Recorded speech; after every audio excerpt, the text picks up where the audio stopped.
السلام عليكم ورحمة الله وبركاته. الحمد لله وكفى وسلام على عباده الذين اصطفى.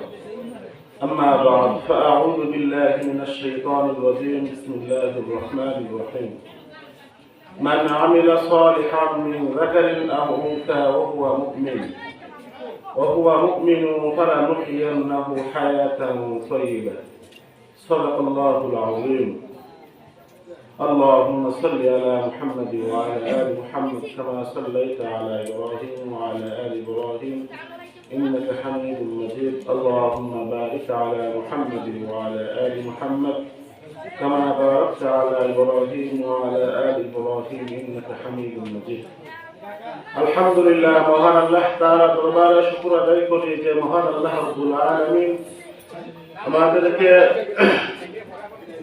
সবচেয়ে উত্তম জায়গার মধ্যে হতে আল্লাহ তাআলা আমাদেরকে মাহফিলের মধ্যে বসার ও আসার তৌফিক দান করেছেন। এজন্য আমরা সকলে বলি আলহামদুলিল্লাহ। আমি এখানে বসছি শুধু আপনাদের সামনে একটা দাওয়াত পৌঁছে দেওয়ার জন্য।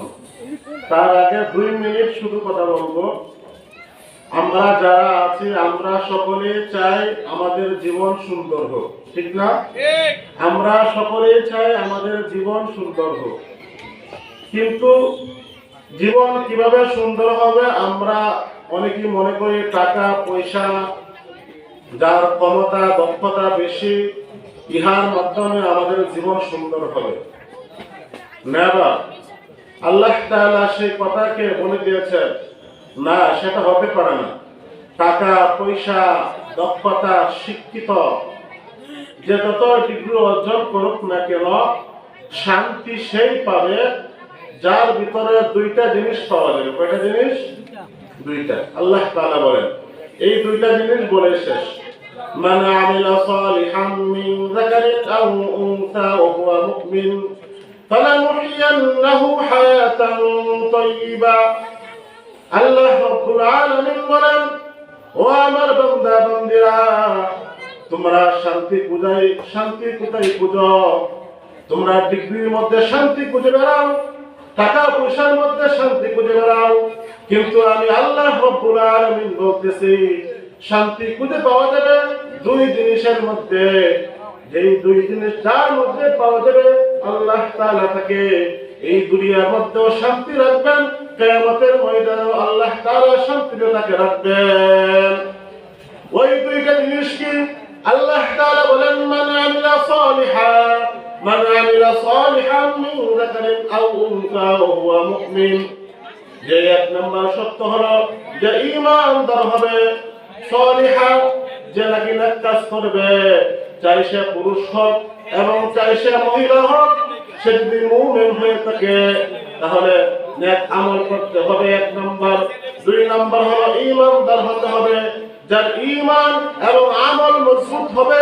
আল্লাহ তাআলা বলেন, ওই 2 জিনিসের মধ্যে তোমরা শান্তি খুঁজে পাইবা।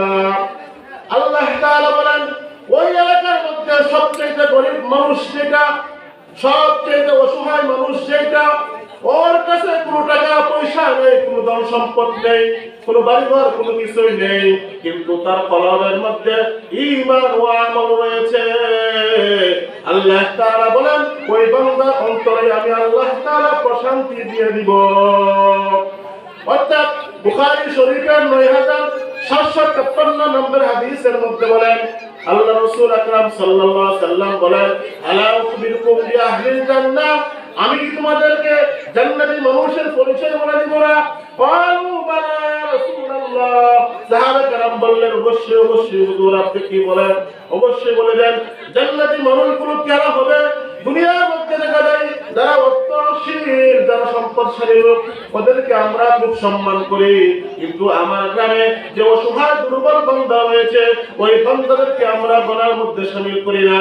কিন্তু বুখারী শরীফের হাদিসের মধ্যে রাসূলুল্লাহ সাল্লাল্লাহু আলাইহি ওয়াসাল্লাম বলেন, কুল্লু দাঈফিন ওয়া মুতাদাইয়িফ আল্লাহ তাআলা রাসূল বলেন, তোমরা যদি দুনিয়ার মধ্যে কাউকে জান্নাতি মানুষ দেখতে চাও, গিয়ে দেখো গ্রামের মধ্যে কোন লোকটা দুর্বল এবং বিনয়ী মানুষ, ওই লোকটা আল্লাহর রাসূলের বাসায়, সেই লোকটা হলো জান্নাতি মানুষ। তাহলে এই দুই জিনিস কার মধ্যে পাওয়া যায়? যে লোকটা নাকি ঈমান এবং আমলদার, ওই লোকের মধ্যে ওই দুইটা জিনিস পাওয়া যায়, বিনয় এবং কি দুর্বল। আসুন তাহলে আমাদের জিন্দেগি সুন্দর করার প্রয়োজন কি প্রয়োজন না বলেন? অবশ্যই প্রয়োজন। এজন্যই আমাদের এই দুইটা কাজ, ঈমান আমল বানান। ঈমান আমল যে যত বানাবে, আল্লাহ আল্লাহ আল্লাহর কসমকে বলতে পারি, দুনিয়া তার পিছনে পিছনে ঘুরতে শুরু করবে। তারপর ওই আল্লাহর বান্দা দুনিয়াকে লাঠি মেরে আল্লাহর প্রদত্ত নিয়ামতের উপর শুকর আদায় করে, আল্লাহ তাআলার নিয়ামতের উপর শুকর আদায় করে বলবে, আমি আল্লাহ তাআলাকে চাই, আমি জান্নাত চাই, আমি দুনিয়ার কোনো কিছু চাই না। এজন্য আসুন আমাদের ভিতরে এই দুইটা আমল, ঈমান এবং আমল মজবুত করি। ঈমান আমল যা যত মজবুত হবে, এজন্য রাসূলুল্লাহ সাল্লাল্লাহু আলাইহি ওয়াসাল্লামের সাহাবীদের অধিকাংশ সাহাবীরা ছিলেন দুর্বল, কিন্তু তাদের পক্ষে আল্লাহ তাআলা পবিত্র কোরআনের আয়াত নাযিল করে দিয়েছেন, রাদিয়াল্লাহু আনহুম ওয়া রাদু আন। অনেক জায়গাতে সাহাবীদের কথা আল্লাহ তাআলা বলে দিয়েছেন। এজন্যই আল্লাহর কাছে প্রশংসনীয় ব্যক্তি হতে হলে টাকার প্রয়োজন নাই, দক্ষতার প্রয়োজন নাই, শিক্ষিতের এত প্রয়োজন নাই, শুধু ঈমান আর আমল বাড়ান, ঈমান আর আমল বাড়ান। দুনিয়াতে যা চাইবেন আল্লাহ তাআলা তাই দিয়ে দিবেন, আর মৃত্যুর পর অনন্তকাল জান্নাতের বাসিন্দা আপনি হয়ে যাবেন। যাই হোক, তাহলে এই দুইটা আমল আমরা ইনশাআল্লাহ করব।